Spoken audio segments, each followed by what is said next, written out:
Good day, my farmtastic friends. Farmer Phil Quinn here. Cash cropping, a term I do not like. I do not like it, Sam, I am, because it implies there's money to be made in the venture. And if you're debt-free or if you've got a very well-managed, controlled debt, yes, there is a possibility of making a living at it.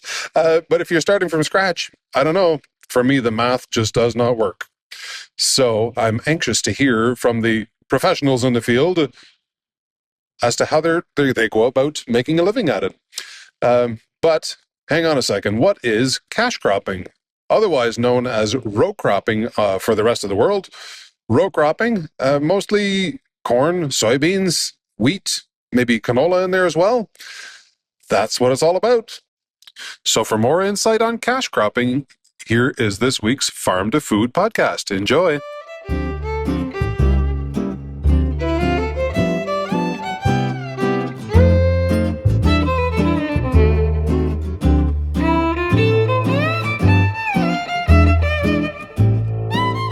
Welcome to the Farm to Food podcast. I'm Hugh Maynard, publisher of the Gleaner newspaper, the team that brings you this podcast every second week.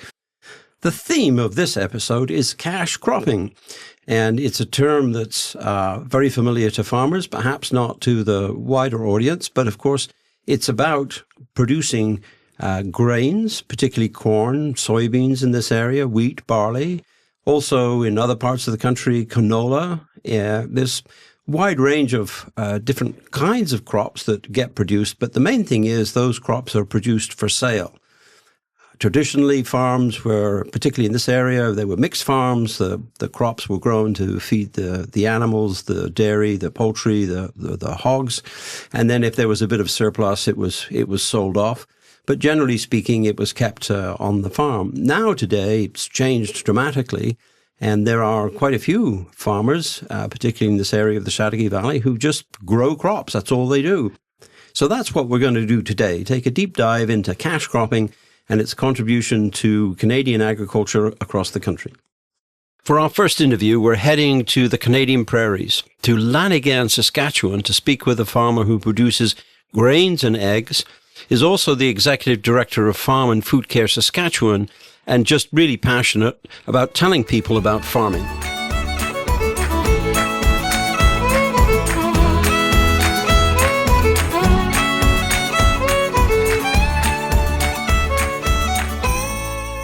Maybe you could start with just a quick background on who you are and what you do.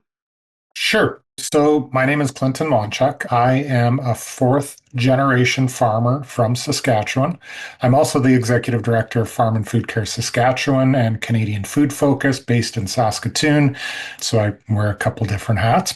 In terms of our farm, we have been growing everything from dairy to grains and oilseeds and pulses and eggs for well over 100 years now. We're focused right now on our family farm to the grain side. I guess in Quebec and in Ontario, you call that cash cropping, but out here we call it grain farming. Yeah, that's kind of the focus of what we do on our farm.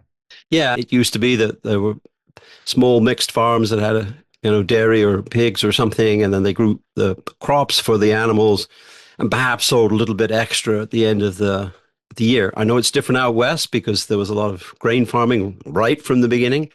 But here, and now, of course, there's been an evolution as farmers have moved out of livestock production. They've gone into growing grains, corn, soybeans, mostly, some wheat, barley, and a bit of canola starting to appear in some of our eastern regions with climate change. But generally, there's now a lot more farmers who grow their grains to sell directly, not to feed animals. Of course, it's fed, a lot of it is fed to animals, but it's sold off to other merchants and so on and so forth, and that's where it comes from. In Quebec, we call it grand culture, right? Large farming. Yeah, which is a different expression, but cash cropping is what we do. So perhaps a bit of an overview. It's worth billions of dollars to our economy. If you put all the grains together across the country, it's probably the most significant agricultural sector. Yeah, like from my perspective, and just looking at a few key crops. So, if you look at something like wheat can be pretty much grown from coast to coast. So it's a huge crop in terms of overall production. When you start looking into industries like canola or soybeans as well, not only do you get the crop that's being grown, but you have the processing that takes place as well. So you get the crushing capacity. I'm not too sure what the crushing capacity is for soy out in Quebec and Ontario, but huge crushing capacity in Western Canada for canola. In fact, if all the, the processing actually were set up, I think we would be short of canola in Saskatchewan, but I think some of those projects have been put on the back burner with the shenanigans happening across the world right now with tariffs. But you're right, like the impact not only for local farmers and local economies, but for the impact for the country is huge when it comes to grains and oilseeds and pulse crops. So big economic driver. Right. Crushing is not a familiar term in the East, it very much out west. But for those who don't know it, it's to make oil and oil-based products that are then used in various capacities, all the way from cooking oil through to livestock feed and so on and so forth. But of course, there's wheat for human consumption. Mm-hmm. There's corn and barley and soybeans that go into livestock production for chickens, for dairy, for beef, and all those kinds of things. And so it is a cyclical business, probably more so. Dairy's got supply management. It's pretty even and straight through, but you are weather dependent, right? And then on top of that, market dependent, because a lot of grains get export. Even here with the American dollar, it's attractive for Americans to buy our corn in the East. So how does that sort of flavor your planning, your outlook, those kinds of things, knowing that, of course, the weather, you can barely look a week in advance, right? Well, and it's perfect weather out here in Saskatchewan right now. We've been probably 10 degrees, 12 degrees Celsius. Oh, wow. Here in November. It's been beautiful. But it's interesting because I give a couple lectures at the University of Saskatchewan with different student groups. And one of the things that I talk about is, trying to assess your risk on different things. And, I can take my market risk and I can hedge on the Chicago Board of Trade, or it's called the ICE Futures, which is a Winnipeg-based exchange for my canola.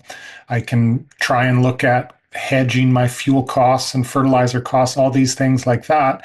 And in the last probably decade, it's come to be that I wish I had things like Twitter risk insurance, or I think it's Truth Social now, right? Like these random social media posts that get put up there, or the geopolitical issues that are happening right now that just sink a market. And talking about something like canola, we've had significant issues with our buyers of canola to do with nothing related to the supply and demand of canola, but all to do with different tariffs that get put on for either electric vehicle tariffs that we put on them, or possibly different preferences with purchasing habits in the United States. So it all comes into play. Like in terms of the weather risk, and I think from coast to coast, we probably all have different programs like crop insurance to help us out. And typically these programs, the premiums are slightly subsidized by provincial or federal governments.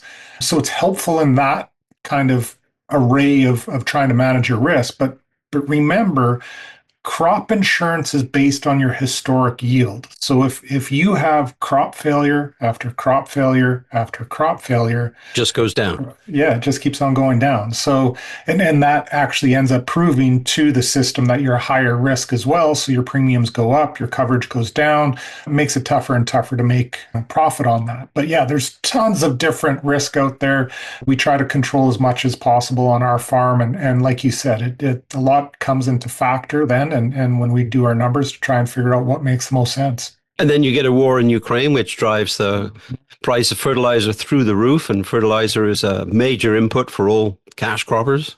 Yeah, 100%. The biggest input that we put in is definitely nitrogen. Nitrogen fertilizer, the biggest macronutrient. Case in point with that, Hugh, when we are now buying, it's called urea. So it's dry form nitrogen fertilizer. Before we used anhydrous ammonia, which comes in gaseous form, and you kind of inject it into the soil and it binds to the organic matter when you inject it. Now, when that war happened in Ukraine, my price went from roughly about 55 cents a pound of nitrogen to a buck 10. So it doubled. And it had nothing to do with the factors around us. It had nothing to do with the price of canola or wheat or anything else. My cost for fertilizer doubled because Russia invaded Ukraine, putting the whole kind of global system of fertilizer into a tailspin. And we're seeing a little bit of that right now, not to that degree, but typically what happens if you follow the historic corn values to nitrogen values, they follow in tandem. So if corn prices drop, fertilizer prices drop. It's not happening right now. So the price of fertilizer kind of increased with corn prices decreasing, and I'm not too sure if there's a lag there, and we're going to start to see some drop in fertilizer prices. But it makes it so hard to kind of pencil out some of these crops now when your input costs are going up and your commodity prices that you sell for are going down. Sounds like a bit of a circus even before you put the plow in the ground.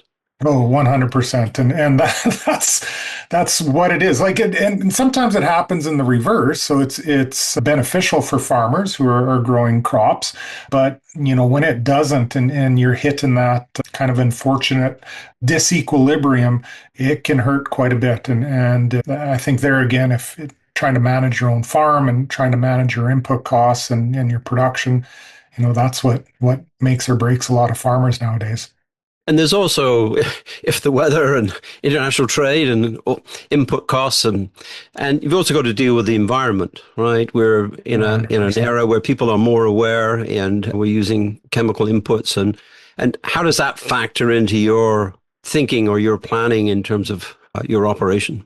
Yeah, so it's interesting. We've taken the approach of diversity. So, and every farm is different, and I'm not going to speak for all farms here in Western Canada, but one of the things that we've determined is if you grow a variety of different crops, and I think you may have alluded to it a little bit before that, typically in Quebec and Ontario, it's corn, soy, you throw in wheat the odd time, maybe some barley or canola. We will run 4 to 6 different commodities that we will grow. So we will grow in terms of cereals, wheat, rye, barley, oats. So there's 4 crops right there. We'll throw in canola. We also plant peas and looking at lentils right now. Those are pulse crops that can actually fix nitrogen from the environment and put it into the soil. And we're doing cover crops. So I mentioned rye. Rye is a good cover crop. So I seeded after I took a barley crop off this fall, went in and seeded that to rye.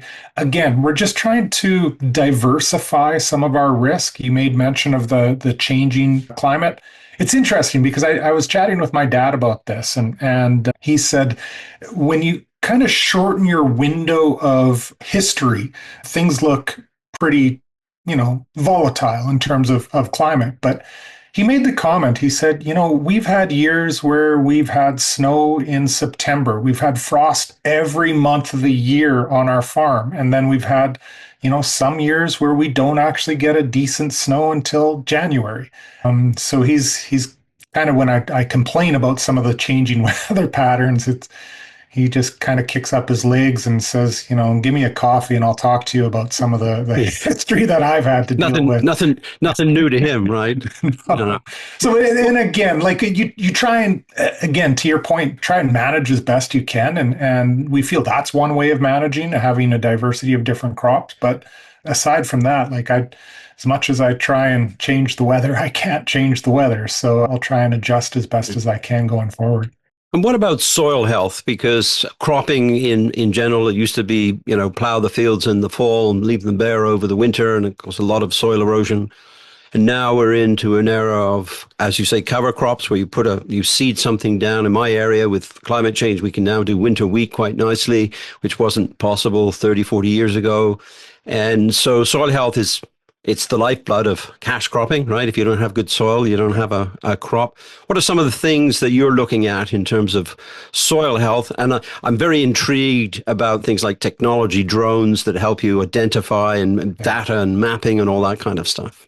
Yeah, I think if some of your listeners were to see all the maps that I have for each piece of land, they'd just be flabbergasted. So there's a few things. One is, and you mentioned it, research and technology. So, the fact that you have new wheat varieties that you can actually grow. I'm thinking of rye varieties that actually make sense on our farm to put in as cover crops. So that didn't make sense probably 10, 15 years ago, but the new genetics make that possible. But the fundamental change that happened, at least on our farm, in terms of environmental kind of sustainability, economic sustainability, and growth in organic matter in our soil was direct seeding and minimal tillage. So back in 1996, my dad, made the comment that we don't actually have a plow anymore. So you mentioned that a couple times. There's no plows. We don't plow our land.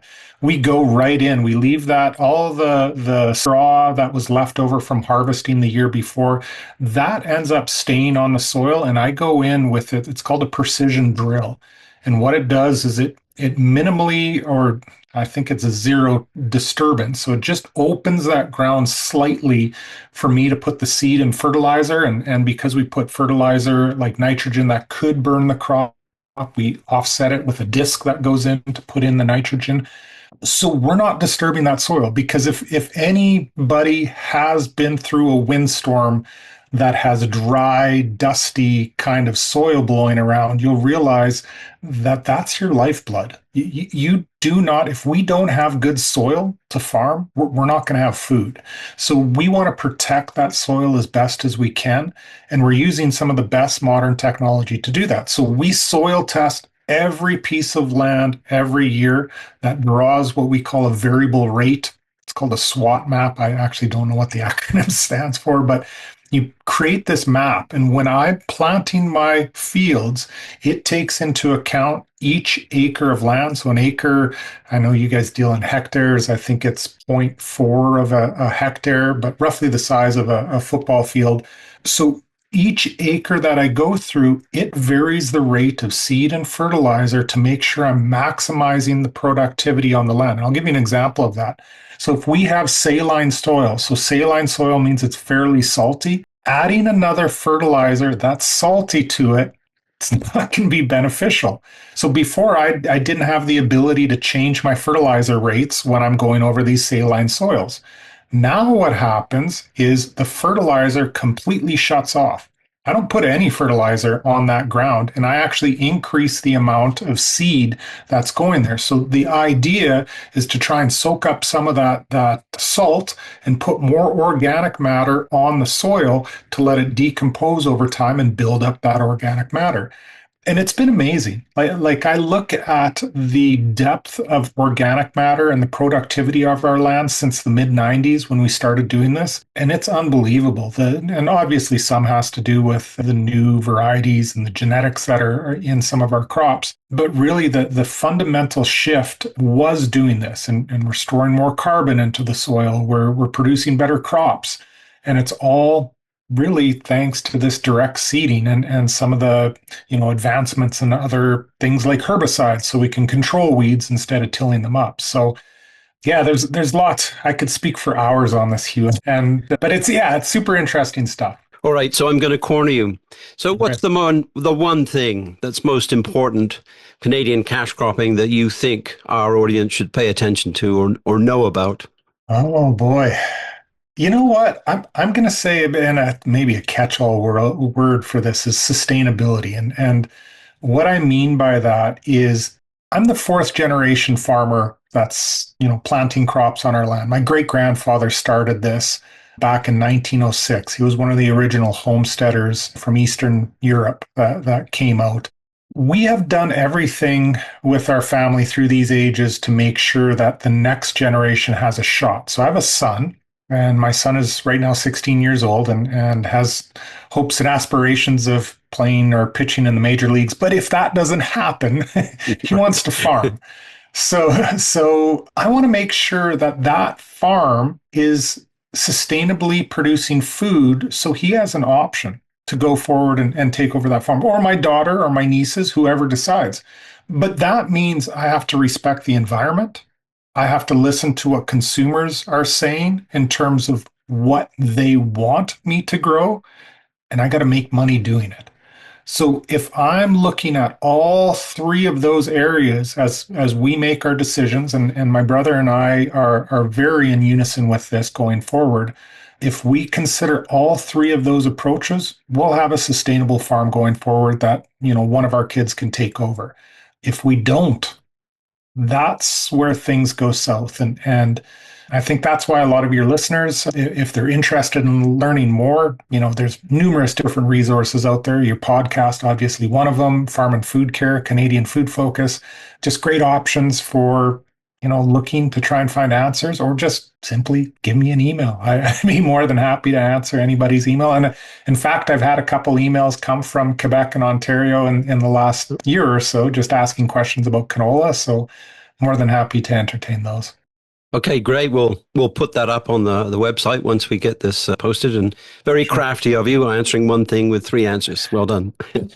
Like I should be a politician, right, Hugh? There you go. That's funny. So now I'd like to welcome again Sarah Rennie, who's the news editor for The Gleaner. She's been out and about talking to farmers and others in the agricultural industry relating to cash crops. So what's new, Sarah?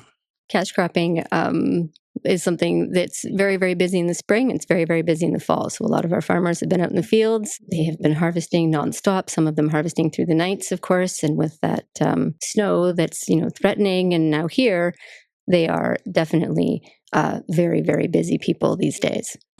Yeah, the snow was a bit of a bonus, I guess, to the end of the season. Rude awakening, I think, yeah. So yeah, I had a chance to chat with Jenna Soesbergen, who is a third-generation dairy farmer, but they also cash crop in Dundee. She's part of a triangle of some of the best dairy farms in Canada at this point, but they are also renowned as very good cash croppers. We had a bit of a conversation that sort of went from one end to the other of cash cropping. And one of the main things that she talked about is patience. When we spoke, they weren't quite finished harvesting yet. I have my fingers crossed that they were able to get onto their fields and get everything off before we got this snow. But when we spoke, she hadn't quite finished yet, and they were looking at some positive results, which was surprising after the summer we had. So I'll let her explain a little bit about why you need to be patient.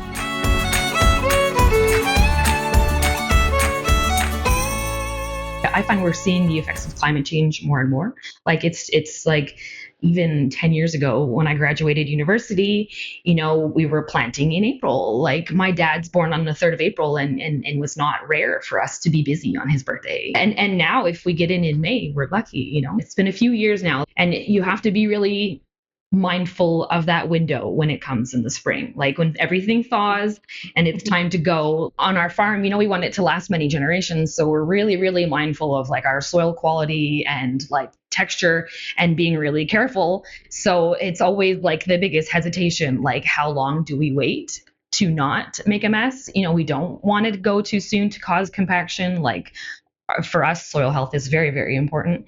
So it's always like you want to wait long enough to have the perfect conditions, but you also don't want to miss the window. So it's definitely the great debate every spring. This year we didn't get in until the middle of May, and we didn't get it all done. We didn't finish until the second week of June. So it was very, very late, especially for a crop like corn, and we made decisions to switch away from a rotation and do more soybeans than we normally would. So it's always it's not fun when you have to make those kinds of decisions because you try to stick to a fairly regular crop rotation. And so at that point, you've already bought your seed too. You got to call your companies and switch stuff around. And for all the ag companies this year, it was not a fun spring because you have to switch the seeds back and forth a few times, and you want to be ready when it's time, but you don't want to switch too many times either. So it's definitely not fun when it gets like that. And it sounds like it's been more and more, like that's sort of becoming more and more common. It's for sure. The flexibility at the start of the season has to be there. Yeah, be ready. And then, of course, long, dry summer. Like this year we got lucky. Like it was a long, dry summer, but for the corn, it was like dry early enough that it made its big long brace roots, and it was able to, like in our case, fairly easily protect itself. So the yields are okay. Like we got the crop anyway. I haven't harvested the fields that were like planted last yet. So we'll see what that looks like. But the stuff we got in the middle of May, very satisfied. It's like, I think the patience is key, because I'm seeing like where we were waited and the conditions were more ideal, the yields are there. So, I was surprised though, because in the soybeans, we no-till our soybeans. So what that means is we don't work the field up at all. So we just, straight into last year's residue. And the first stuff that we put in, like when 2 weeks later, I was worried, like it didn't come up nice and it was crooked and it was cold. Like, it got cold at the end of May and it was wet and I was like, but soybeans are one of those funny crops. You can lose half your population in soybeans and still make 3/4 of yield. Like it's a really funny crop. Okay, so they're your sort of go-to at this point then, like if stuff is not looking like it's going to be a great year. Soybeans, just that you can plant them a little bit later. You won't get as big of a yield, but it'll still give you something even if you're planting in June. So Jenna and I then started talking about just the amount of actual seed that they're planting on their farm. And it's pretty incredible. They plant at a rate of around 140,000 soy seeds per acre, or 32 to 35,000 corn seeds per acre. And to get these seeds to grow, there are a number of inputs that they need to be adding into the soil, some fertilizer, pesticides, those sorts of things. So we had a little conversation about what this all means for the amount of time that she spends in a tractor outside and the amount that she actually spends in her office doing paperwork at this point. So here on my farm, I'm a dairy farmer, so I have manure. And I think the first key on our farm is to properly use what we already have. So using, last year's crop residues, using the manure that we have to, like properly applied, properly worked in to get the most benefit, not only environmentally, but also, to grow a crop. But even so, I still need to buy some, fertilizer. So we'll buy some fertilizer to provide for the needs of the crop. But we're it's very important to us. We soil sample, and I've done tissue sampling, just to make sure that we're giving the crop what it needs and only what it needs and not more. Because if you have a healthy soil, you can get a lot out of it, like organic matter, and your soil can provide quite a bit. So it's not about being excessive, it's expensive, first of all. And second of all, I want my land to be healthy and prosperous for many, many generations. And if I'm polluting it, it's the water that I'm drinking. It's, my kids, my children's kids, nobody wants that. I want a healthy environmental place for everybody. So, it's very important to me, to be careful with what we do. And the same thing goes for spraying. I have many, many acres to take care of. So, we spray, but we walk our fields, we check, we work with a certified agronomist. It's very careful, planned, and the quantities are very limited. Nobody does anything for nothing, Mm-hmm. Well, it's not like it used to be. I remember when planes used to drive over, literally would douse pesticides into their fields. So we're not talking about that anymore. No. How are they applied? It's just with a sprayer most of the time now? Yep. And it's very regimented. It's very, there's lots of rules, and we keep records and we use GPS technology now. So it's all documented in how fast we were driving, at what speed. It's all written down, on the apps now. You could probably even go back and see how much wind there was when we were spraying it, it's all there. And some of the regulations actually do factor things in, like wind, right? Is it neonics and things like that? You're not supposed to be spraying if the wind is above a certain, wind speeds are above a certain amount. And then there's sunlight and all kinds of things that actually come into. Yeah. Because I'm assuming when you're applying them, you want them to actually be effective. Yeah, for sure. And we're applying around our own houses. I live here, the fields are behind my backyard. I'm not going to be, I'm going to be smart about it. And everything is signed by the newest rules mean that an agronomist, so that'd be somebody who graduated with a bachelor's of science in agriculture, so a university degree, and they're part of a professional order of, and they're checked, they have to sign off on everything that we do now, like in terms of pesticides. So, it's very maybe not fun for farmers because it's more paperwork, but at the end of the day, the consumer can be, happy to know that everything's being checked. It's almost like a prescription now. It is a prescription. That's what they call it, is a prescription. Especially like if you want to use insecticide treatments on your seed, it needs to be prescribed now in Quebec. It's a new rule in 2026. Yeah, I think it's coming in next year. Yeah, you can only use it if your agronomist can prove that you need it. Like if they've done scouting in your fields and they've found certain bugs that are problematic, or but it has to be like documented and proven scientifically. It just sounds like everything is being extremely well monitored. Then maybe this will sound like a silly question, but how important is that to you then as a farmer, that you're having to do all of those things? For me, it's extremely important to be careful. And so that part is like the extra paperwork makes it not fun because I'm not doing anything on purpose. You know what I mean? But for the consumer point of view, then, I understand, because they can be reassured to know that, we're being watched, and there's lots and lots and lots of rules and an incredible amount of paperwork. You wouldn't believe the amount of paperwork that we do now. Like, it's crazy. And yet the misconceptions are still there. Well, and I think that what I would like maybe consumers to know is the farmer of tomorrow is not what we think of in the past.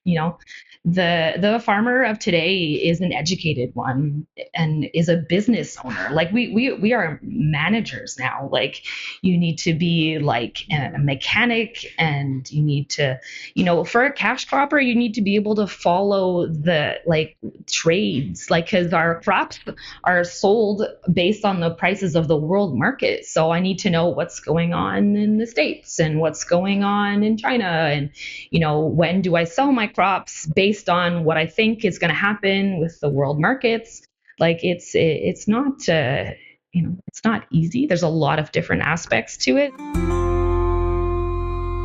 So cash cropping is not just driving a tractor and putting the seeder in the ground. It's not as simple as that. There's a lot of technology, there's a lot of science in the background that has helped substantially, for example, in increasing yields and being able to adapt to different climates and things like that. So you spoke to an agronomist. That's somebody who is a professional in the area of soil health and crop production.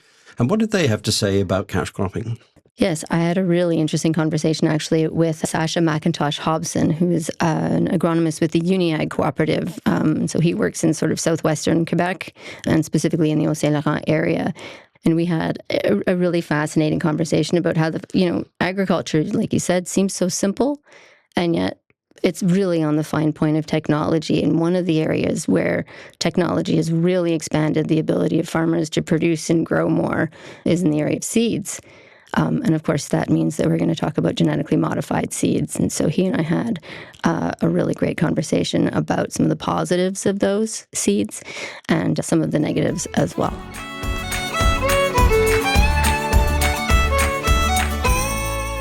One of the remarkable things about agriculture is it's, at its base, if you look at it from far, it's a very, it's a simple, like one of the foundations of human society, right? But it's really at the fine point of technology, which is really incredible. And, when CRISPR came along and started this process of being able to genetically modify, an organism and insert or take out a gene, it's really at the fine point of technology, and it's been an incredible advance for us in the agricultural sector, given how it's impacted our production capabilities. And you can start with, the most, you talk about controversy, and one of the most, early genetically modified seed was to be resistant to the molecule glyphosate, right, which everybody knows is Roundup as its trademark,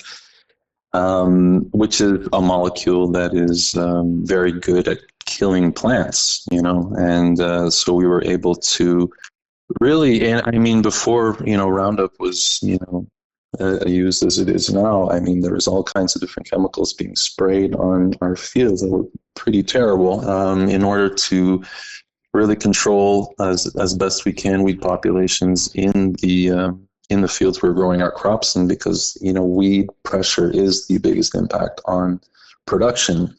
And for an environmental, a social, no matter what standpoint you want to or tenant you want to address, the more productive you are in a given acre of land, the better it is for all those facets. So I guess it started, a lot with that, and we've kind of moved to all kinds of different possibilities to that technology. There's Bt genes. This is a gene coming from a bacteria that is used that's produces a protein. This is a soil-borne bacteria, so it has proteins from different strains of this bacteria, which there's of course thousands of, to control different pests in our fields. It can be corn borer, it can be corn earworm, black cutworm, armyworm. There's new ones coming into our fields with the changing climate. There's western bean cutworm coming in now, and so really the goal of these technologies, really on the industry side, is not only to control and to maximize the productivity of a given acre of cultivated land, but it's also to mitigate really the resistances that are drawn from these populations, these pest populations that we're contending with, right? And this is really one of the big struggles that we have going forward. And industry, agronomists, producers, we all play a role in doing, best practices in order to continue to be productive, continue to limit environmental, damages, and while maximizing that productivity. So it's been an interesting and really journey that this technology continues to advance on. I mean, we went from a single modification in a given DNA to really stacking multiple resistances that we can have for different pests across a single genome. It sounds maybe bizarre or strange that we're inserting or taking out certain genes, but it really is with the goal to make the productivity of our producers that much better, make the efficiency and the environmental efficiency that much better, and to ensure that we can there's durability going forward to these production systems, and the ability to keep feeding the growing population, keep this production going in the direction we are, while mitigating all the various issues that pop up in this plight, I guess. And so I guess it might sound like an obvious question, but there's no way to do this naturally, right? So GMOs these are things that are done in labs, that sort of thing. Yeah, exactly. It has to be done. There's, CRISPR-Cas9 is the process that can, make these modifications at the genetic level, right? But it's really, we have to think too, I know it can be scary to think of a genetic modification, but at the end of the day, we're either inserting a nucleotide sequence or removing a nucleotide sequence within a DNA, a genome. And whether it's a bacterial DNA or my DNA, it still remains a nucleotide at the end of the day. The protein being expressed is, of course, different than what we would naturally be expressed in a plant. However, this is during the plant's life in the field. What we're harvesting is the grain for the most part, and this grain is simply going to have the nucleotides, the DNA. It won't be having these proteins if that's a concern for others. So, I mean, there's of course, and this is just one facet. There's other things we need to, consider in terms of this technology, protecting it and making sure it's safely used, of course. But to reassure listeners, this is really it's a big concern for everybody involved in the industry, and everybody is using the best scientific technology we have in order to make this work for everybody, right? So Sascha and I continue talking a little bit about Roundup and some of the other technological innovations that have happened when it comes to seeds. And Roundup is really pretty magical, but it can also lead to some problems. For example, glyphosate's been found in our drinking water. It makes its way into our waterways as part of runoff. So farmers are working to mitigate this. And so I spoke to Sascha about some of the innovations that are happening on local farms with new technologies and advances to try to make sure that they're doing this in the most responsible way for the environment, but also for consumers. If I could show you an index chart on the impact on environment or human health and all the different molecules and products we've had throughout our ag industry, Roundup is pretty modest among many of them. But when you have a product like this that works as efficiently as it does, you're going to have overuse. You're going to have other problems that emerge that you didn't foresee. And this is what the industry and all the actors involved are very much aware of and need to contend with. And this is why my job as an agronomist is to try to promote practices that safeguard it and that limit its environmental impact and limit the resistances that can be derived in populations from our fields.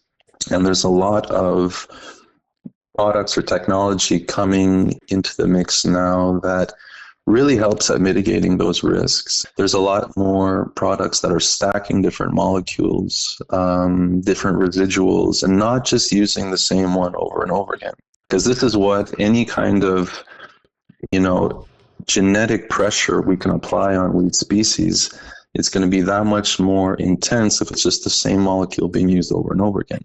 And we see this already. We see that there are plant species that throughout our territory and throughout the world really that are becoming more resistant to these molecules. And this is why it's important to have really an integrated approach and not just rely on chemical control, but also to make sure the agronomic practices being used, such as crop rotations, working between the rows, whatever it might be, to really switch up the molecules, switch up the approaches, and ensure that we're safeguarding these products and not overusing it and not getting it into our ecosystems as much as possible. Right? Mm-hmm.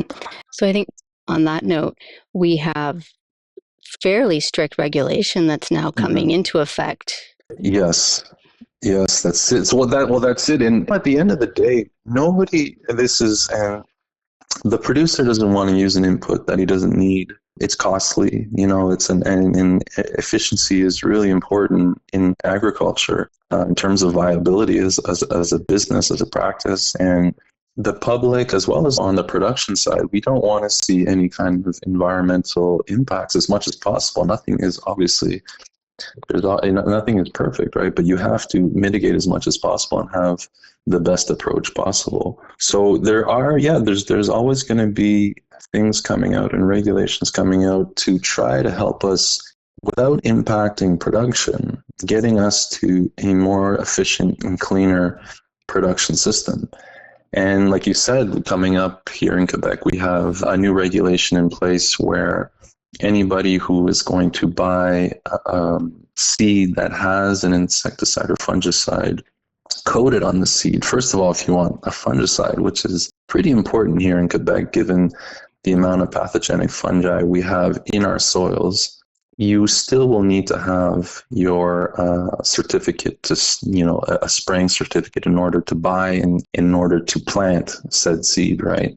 Mm-hmm. And insecticide treated seed is a whole other thing, is where you actually need a written prescription from an agronomist, which I think is a good move for us, because really it takes a really particular circumstance in order to need an insecticide treated seed, really. There are certain circumstances where it's a good idea, specifically given the history of a given field. But in general, there's not too many early season pests here in Quebec where it would be systematically needed. So I think reduce certain pesticides in our environment. This is a good measure, I think, to make sure that we're using really the inputs we really need, and not simply systematically putting it. And this is going to be a boon for the producer. It's going to be a boon for the environment, and so there's always going to be things coming up down in the pipeline to help improve the production system. Mm-hmm. And I mean, like you've said, the technology that's gone into the seeds is incredible. The technology that's now available to farmers as well. I mean, it blows me away what farmers are doing now. Oh yeah, there's all kinds of techniques that and so much innovation coming directly from the farmers themselves, and figuring out ways to reduce their overall costs while keeping their production maintained is really incredible. And there's on the machinery side, the precision spreaders, no-till systems, strip-till systems, ways to disturb the soil as little as possible, because there's a whole other ecosystem we wouldn't have time to get into in the soil, and it plays a major role in this as well. But yeah, I'll give you one example. Maybe a dozen farms that we do every year, we broadcast cereals into soybeans, and a lot of organic farmers that I work with love this technique, because they're able to get that rotation done, going from soybean to a cereal, say a winter wheat, for example. They're going to harvest their soybean, and voila, as soon as that's harvested, you see a beautiful mat of wheat in your soil. And this is a soil that I've almost pretty much never prescribed or recommended anything to be sprayed in terms of a herbicide, because you have a plant that's already dominated the field. It's ready for the next crop the next year. So there's all kinds of strategies producers are employing, given as in tandem with the evolving technology in this sector, that's keeping the very high standards of production that each producer has, while working at making the environment that is growing these crops. There's nobody that has a greater desire of keeping their environment clean and beautiful than the producers themselves, because this is the motor, this is the engine of their production, right? So there's all kinds of techniques and advances happening in tandem to keep improving. So cash cropping, as we've heard through these different conversations, is quite complex. It's not just a straightforward, as we said earlier, putting the seed in the ground, lots of applications. But when we think back over last 50 years, 60 years in this area, yields for corn, for example, have not quite doubled, but they're well over 50% increase. The same with soybeans. 50 years ago, hardly anybody grew soybeans. A lot of that has to do with technology. And of course, we went at it in the 70s and 80s, and then soil erosion arrived, and that had to be dealt with. And so then minimum till, but then you need Roundup. You need that to be able to control the weeds in a situation where you're not plowing. So you get the benefit of soil health because you're not having erosion. But then there's the complication that you're using another herbicide. And there's no question about it, Roundup has been extremely successful in doing the job that it was designed to do. But the problem now is everybody's using it. So it's everywhere. And of course, how do we deal with that situation? And then you get into another round of technology, precision farming, as they say, where you control what's seeded, what's sprayed, what's controlled as you go along in a much more specific manner using data from satellites and drones, and all kinds of other interesting technology are coming along. Yeah, and all of the local farmers are watching and waiting, I think, to see the new technologies as they're coming out and to see what they can take up, because of course new technologies come with a heavy price tag, and so not everybody's able to take them on as they're coming out. But it's an exciting time, for sure, to be watching as these technologies start to be developed and as they're starting to come and sort of trickle down into our area. Farmers are certainly very interested in what the future has to offer. Now, let's hear from another cash crop farmer in the Chateauguay Valley. Callan Forrester is our farm to food reporter. Take it away, Callan.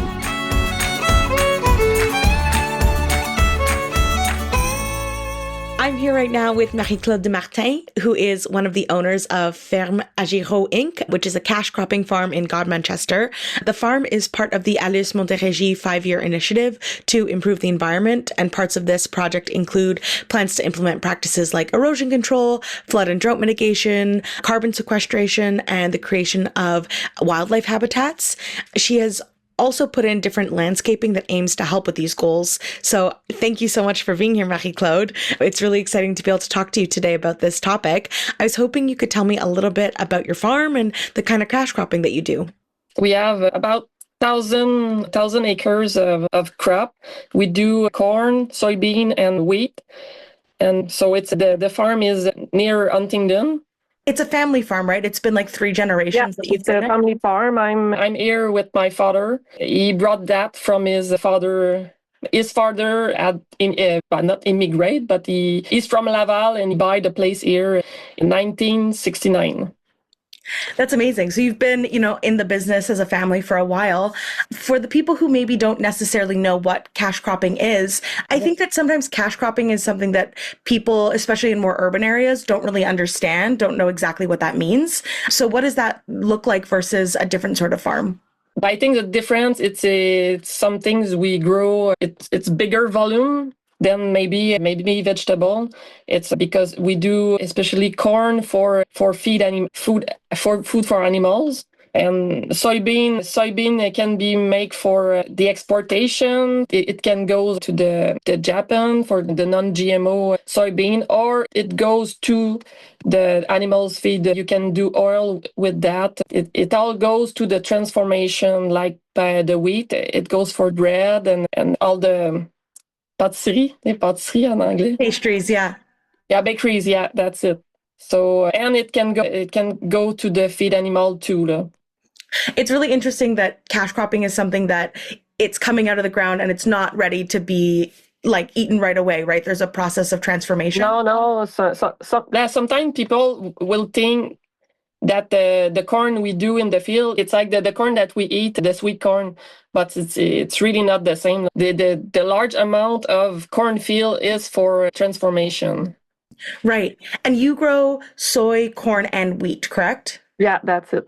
And what are the major differences between growing those 3 things? We do harvest corn right now. The soybean is all done. Some people have done the corn, but here it's not done, and lots of people in the area here is not done too. Yeah. And I know that you've done quite a bit of work with your soil specifically. I was wondering if you could tell us a little bit about the stuff you've done to help make sure that your soil stays healthy, because I know that's a concern for a lot of farmers right now. We don't work the soil. We do no-till practice. We try to not move the soil a lot of time. So the less you work your land, the more the nutrients stay in the ground. Is there anything else that you want to share about cash cropping or about your farm specifically that you'd like to share with people? After the wheat, we always do cover crops in the winter, and we do less pesticide than we can. So that's the way. Absolutely, yeah. Thank you so much for talking today. It was so great to learn a little bit about you and about your practices. Okay, thank you. So, when you're out driving around the countryside and taking in the view of the crops on either side of the highway, now you know a little bit more about what's behind those stands of corn, wheat and soybeans, which are the main cash crops in southwestern Quebec. There's also barley and oats, and further east in the province, canola is increasing its presence in the fields. You'll know that by its bright yellow flowers as it begins to set seed. So, a few facts to close off this episode. The price of wheat is pretty much the same today as it was in 1974, over 50 years ago. Yes, the price has bounced around up and down, but essentially cash crop farmers have had to make do with the same income, $6 to $7 per bushel, as their fathers did. In fact, on an inflation-adjusted basis, wheat was worth over $20 per bushel at the end of World War I, which is quite a dramatic change over the course of nearly a century. How do the farmers do it, given that inflation over the past 5 decades amounts to over 500%? Lowering the cost of production is one way, such as seeds, fertilizer, and fuel. and increasing yields, which have risen threefold in the same time period to as much as 90 bushels per acre. Just for reference, a bushel of wheat is 27 kilograms or 60 pounds, so a good yield would be almost 2.5 tons per acre, if you could imagine that in the back of a pickup truck. Soybeans are the story of cash crop change in Quebec, with annual production now exceeding grain corn, which was itself the change story in the 1980s and 90s. In 1910, there were 3,500 acres of soybeans grown in Quebec. Today, Quebec cash crop farmers grow over 1.1 million acres, which takes 1/6 of the farmland in Quebec. One reason is that soybean prices have tended to be strong, unlike corn and wheat, now bringing in $550 a ton in 2024, which is $100 a ton more than in 2012. Of course, a lot better than wheat.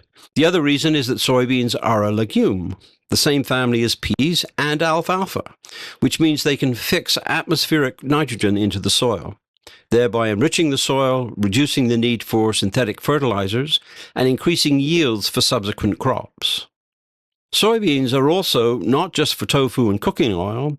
They have a wide range of other uses, such as livestock feed and as a component in industrial products such as biofuels, think of the buses in Montreal, plastics, paints, lubricants, and cleaners. So that's all something to think about when you have your next glass of soy milk. Thank you for joining us for this episode of the Farm to Food podcast.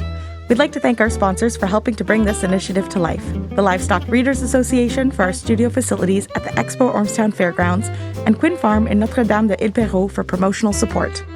We'd also like to thank the Community Media Strategic Support Fund and the Government of Canada for their financial support, as well as the BEC program for their contribution to equip the podcast studio.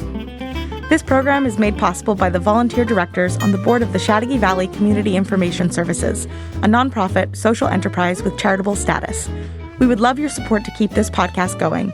Donations can be made at farmtofood.ca, and we can issue tax receipts for donations over $25. And, of course, our thanks to Farmer Phil, who opened up the show. Be sure to join us in 2 weeks for the next Farm to Food podcast episode. We'll have more interesting stories about farming and food from the land to your kitchen table. Thanks for listening.